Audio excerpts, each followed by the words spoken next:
Hi, this is Dr. Georgia. I hope you find today's message a blessing in your life.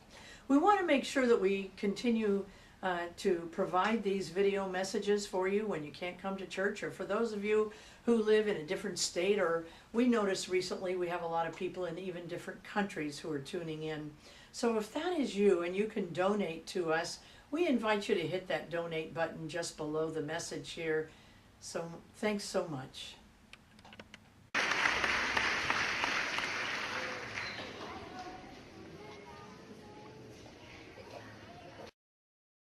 All right, let us prepare ourselves. If you put your hand over your eyes, I open my eyes to see the spiritual truth today. I open my eyes to see the spiritual truth today. Now over your ears, I open my ears to receive the spiritual truth today. I open my ears to receive the spiritual truth today. Now over your heart, and just extend out your arms. I open my heart to receive the spiritual truth today. I open my heart to receive the spiritual truth today. The spiritual truth that I'm working with today is that you are a walking magnet. You are a walking magnet. You're attracting into your life what you think and what you feel.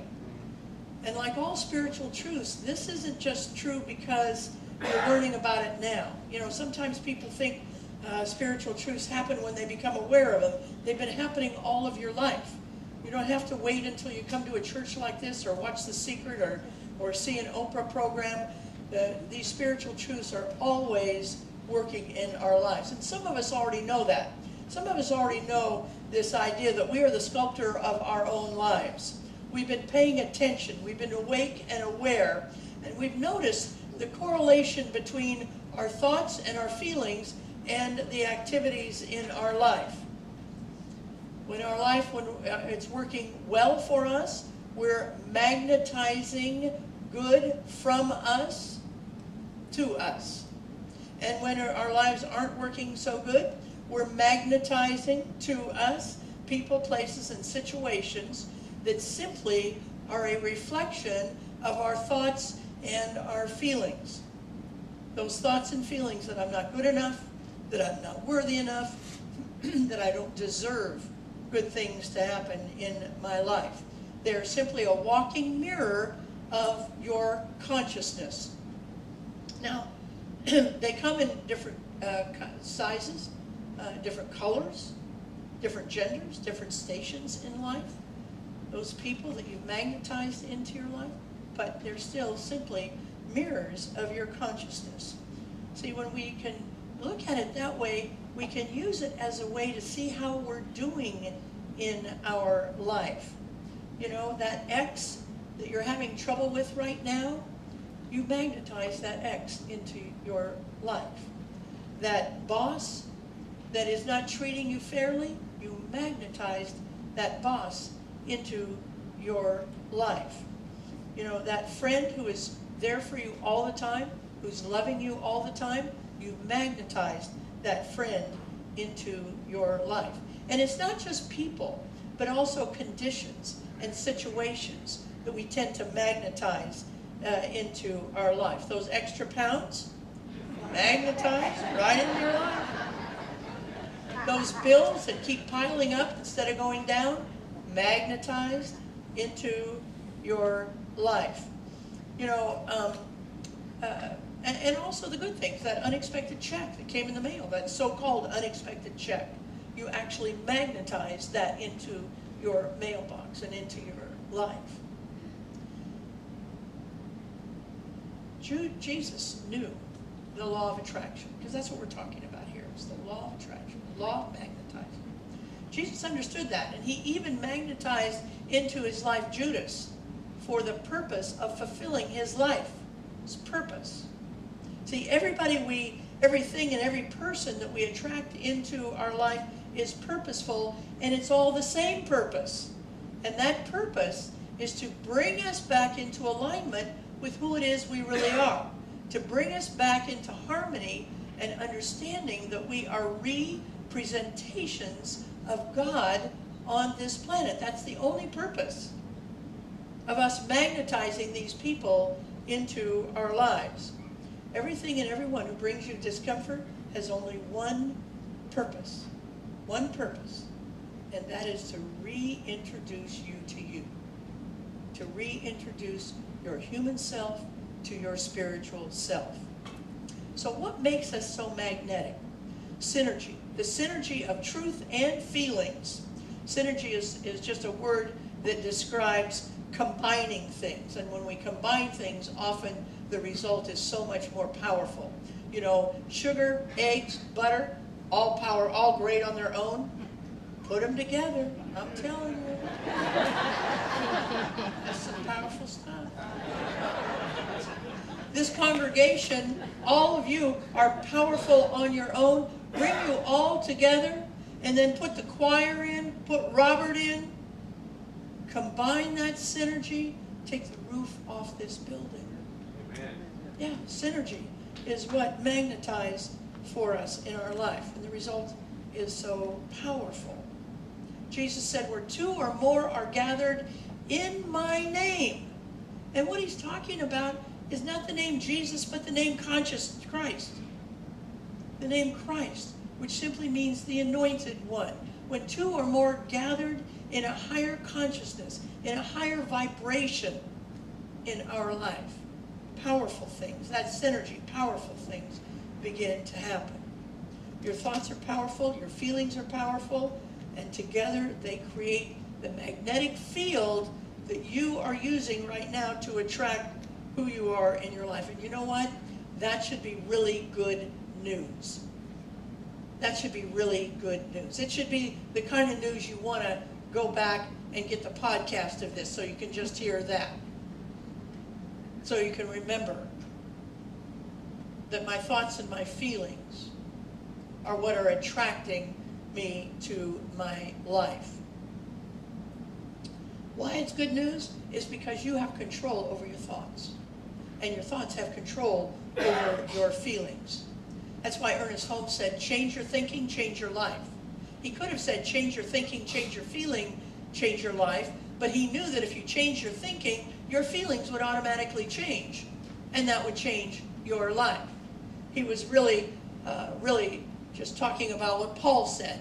Transform your life by the renewing of your what? Your mind, your thoughts.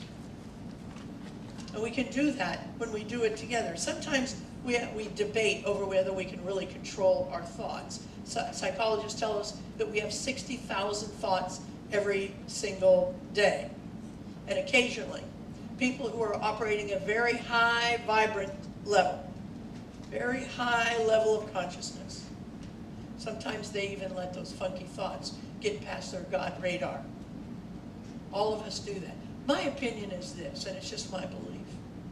I believe you're not responsible for your first thought. Because sometimes, haven't you experienced that, where you're walking along, you're in a perfectly good mood, you're positive, and a song comes on, and all of a sudden, boom, down you go? I lost my child when she was very young.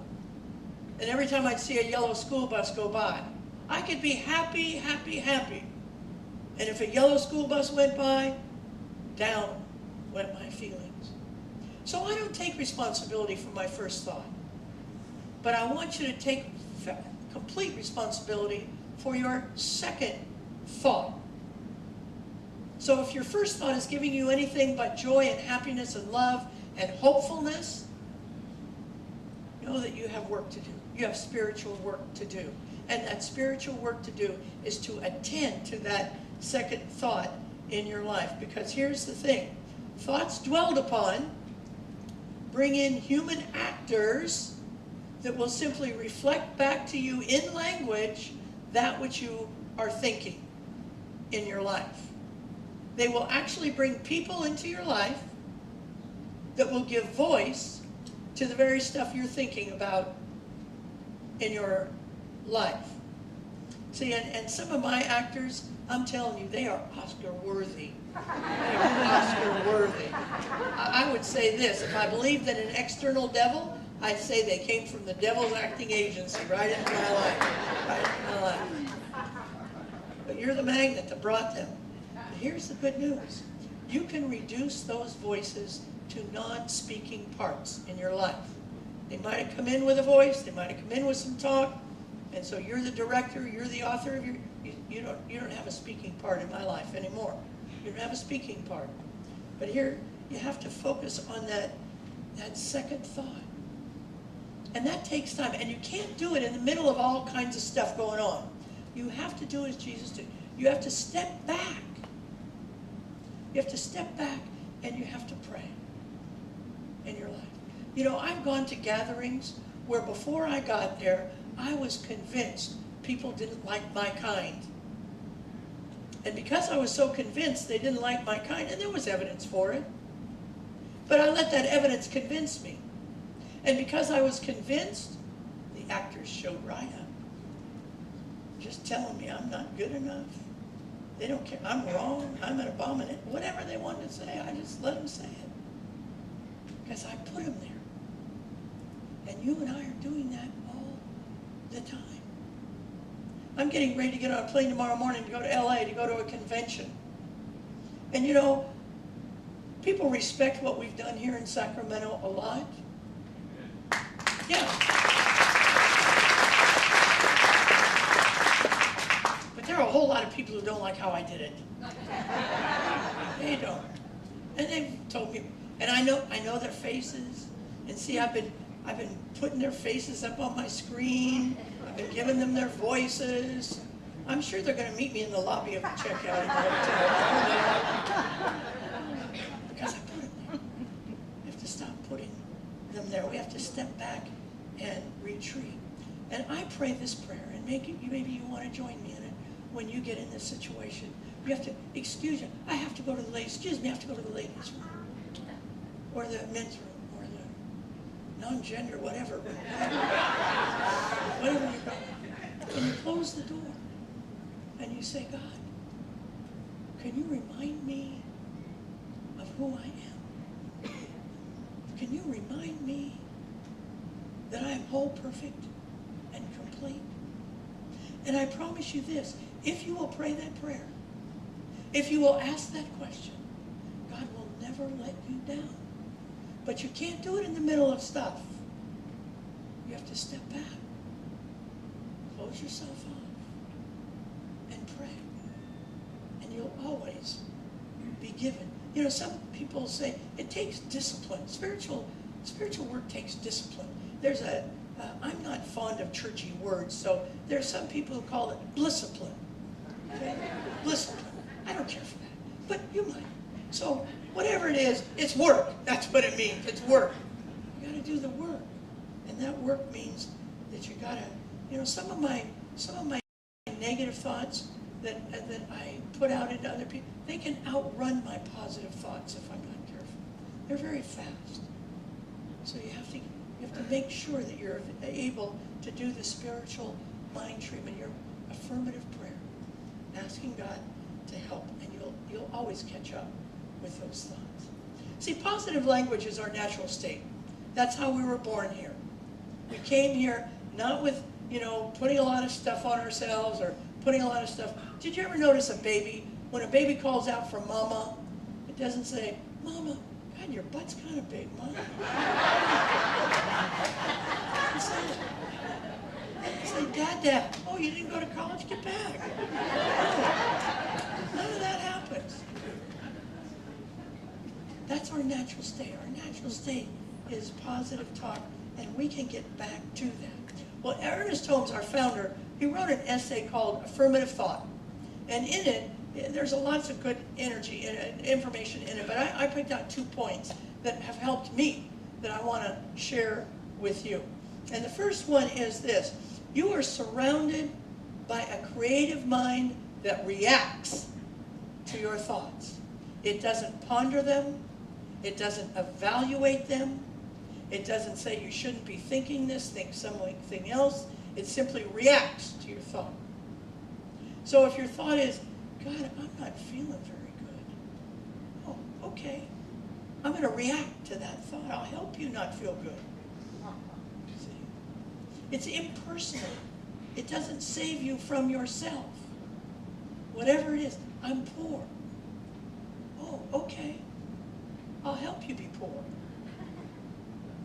So we want to make sure that what we're doing is understanding that nobody's pondering or evaluating what we're thinking, but simply immediately reacting to our thoughts. And there's no, and one of the things I do with creative mind, that's another word for God, I change it up and I talk about it in terms of the law. Because the law is mechanical.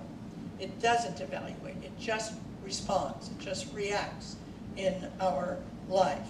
It helps me impersonalize it. Because that's what we're talking about, is impersonalization. See, there's nothing in your bank. You don't have enough good stuff in your bank to escape not having an immediate thought reacted to. So, if you're saying, well, I've been so good. I've been on this food plan, and I've been so good for, oh, I don't know, 2 hour good. Maybe longer than that. Maybe 3 weeks I've been really good. And now I want to, could I have 3 cupcakes in 1 hour? Sure you could.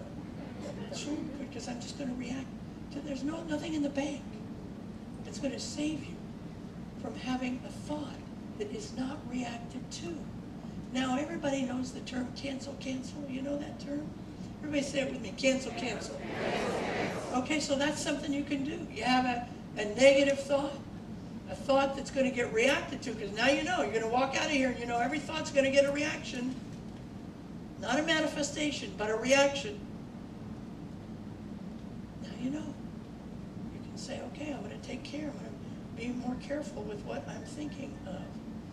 See, Ernest Holmes is just repeating Peter in Acts when he said God is no respecter of persons. Doesn't care if you're a rich person or a poor person, a black person or a white person, a gay person or a straight person. Doesn't care any of that stuff. Will react to everybody's thoughts, just at that time. The second little thing I pulled out of here was, it's not just one thought, but the sum of all of your thoughts. And some of our thoughts were put into us, we don't even know we have them. Because, you know, psychologists will tell us, before the age of 6, you did not have the opportunity to say, no, Mommy, that's a lie. No, Daddy, no, teacher, that's a lie. We didn't have that opportunity. We just sucked in and, oh yeah, must be right. So if they're saying something like, boy, are you clumsy? Your little soul said, must be right. Well, you're not the prettiest of my kids. Your little soul said, must be right. You're not too smart. Must be right. See, so you want to know what that is? Jesus tells us the answer. If you don't know what's in there, down there, look at your life. You'll know them by your fruits. That's how you know what's inside of you that you're working with. See, a good tree produces good fruit. A corrupt tree produces corrupt fruit, or what I call wormy fruit. We all have wormy fruit. I'm working with one right now that says the older you get, the more opportunities for excitement, adventure, new projects is becoming more limited. Wormy thought. Prognosis. Wormy thought. Prognosis is simply a mathematical evaluation of what's going on with people who have your diagnosis before you. You are not them. You are you. Prognosis, wormy thought. You didn't go to college. A lot of people say, oh, I didn't go to college. I can't do much. I can't get ahead. I could sit here for the next 25 minutes and talk to you about millionaires who never went to college and who are doing great things. Our own founder, Ernest Holmes, never went to college, doing fabulous. He did fabulous things for all of us. Wormy thought. Didn't go to college. Wormy thought. But the granddaddy of all your wormy thoughts, because of how I was raised, because of who raised me and how I grew, granddaddy of all wormy thoughts. Look, I don't want to make light of anything that you went through as a child, because it might have been terrible.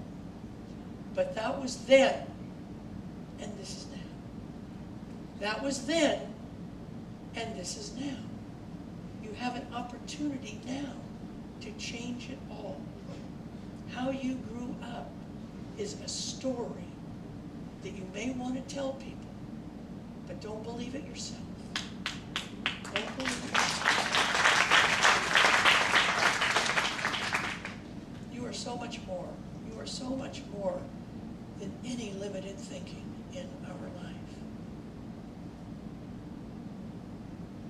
Next week, we're going to have a speaker come here.